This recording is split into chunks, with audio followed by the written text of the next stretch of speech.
Doctor केसी सिन्हा में 9.5 का, और यही एनसीईआरटी की बात करें तो आपको 7.5 में यह थ्योरम मिल जाएगा। थ्योरम का नाम है RHS सर्वांग समता। RHS सर्वांग समता, थ्योरम का नाम है RHS सर्वांग समता।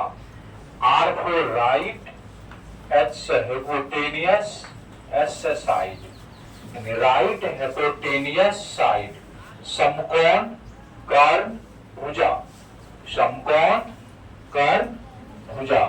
इस थ्योरम का नाम है राइट हाइपोटेनियस साइड सर्वांग समता प्रमेय। यह RHS सर्वांग समता प्रमेय कह रहा है यदि एक समकोण त्रिभुज का कर्ण, यदि एक समकोण त्रिभुज का कर्ण और एक भुजा, यदि एक समकोण त्रिभुज का कर्ण, कर्ण के अलावा एक भुजा दूसरे समकोण त्रिभुज के क्रमशः कर्ण और संगत भुजा के बराबर हो तो वे दोनों समकोण त्रिभुज RHS सर्वांग समता प्रमेय से या प्रतिबंध से सर्वांग सम होंगे। यह किसके लिए है? केवल और केवल समकोण त्रिभुज के लिए RHS सर्वांग समता प्रमेय आता है।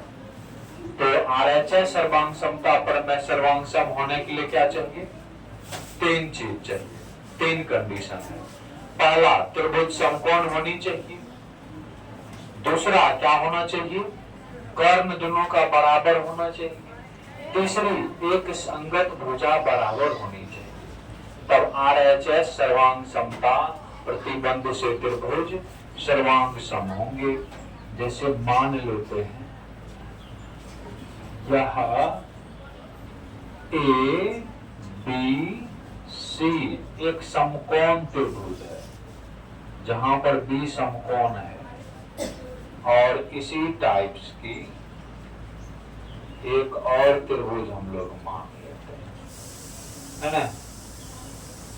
P, Q और R, यहाँ पर Q समकोण है, तो दोनों में एक एक समकोण है। साथ में ये जो सबसे टेढ़ी वो भुजा है, टेढ़ा वाला, इसी को हम लोग हाइपोटेनियस कहते हैं, कर्ण कहते हैं। इसको क्या कहते हैं? कर्ण कहते हैं। और ये आपका समकोण हो गया। क्या हो गया? समकोण हो गया। और एक भुजा कोई भी या तो लंब हो सकता है या आधार हो सकता है, इसको हम लोग कहते हैं लंब। क्या कहते हैं? लंब।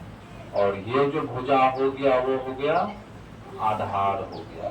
चाहे लंब बराबर हो या आधार, कोई एक तो समकोण हो गया, 90 डिग्री होना जरूरी है। दूसरी बात, कर्ण दोनों का बराबर होना जरूरी है, कर्ण बराबर होगा। तीसरी, एक एक भुजा संगत होगी, चाहे लंब बराबर हो या आधार बराबर हो।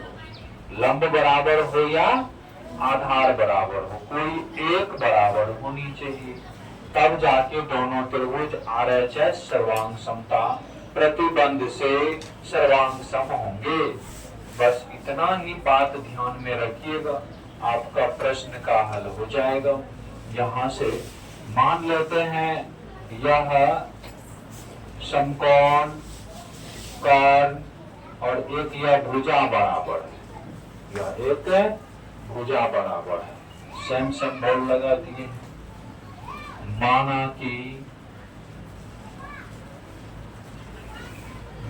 कि ABC और PQR, ABC और PQR दो समकोण त्रिभुज है। ABC और PQR दो समकोण त्रिभुज है। ABC और PQR दो क्या है? समकोण त्रिभुज है। ABC और PQR क्या है? दो समकोण त्रिभुज। तो क्या है?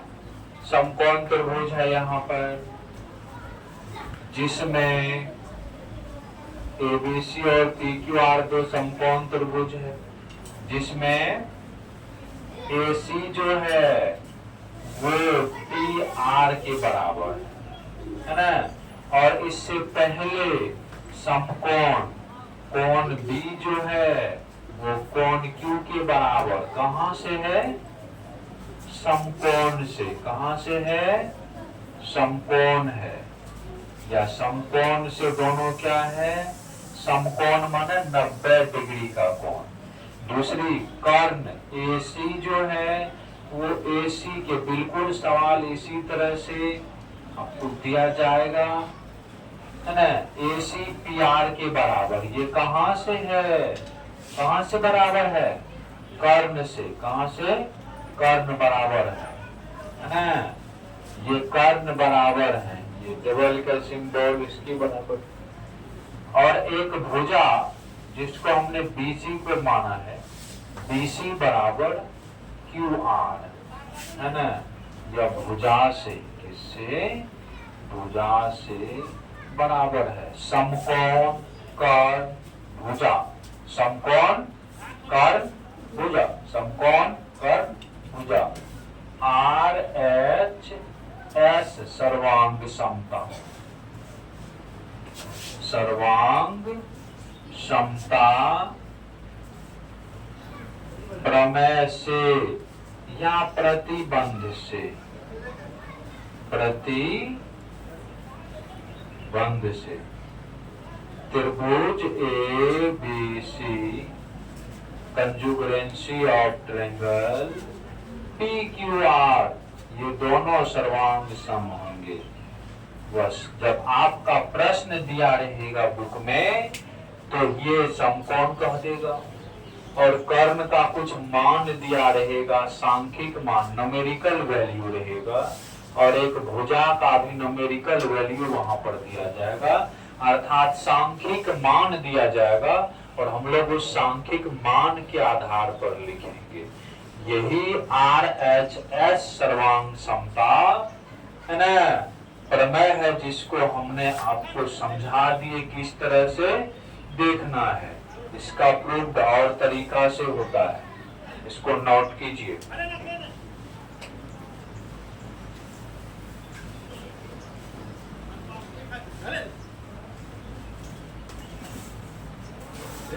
पहले तो फोन कर नहीं समझ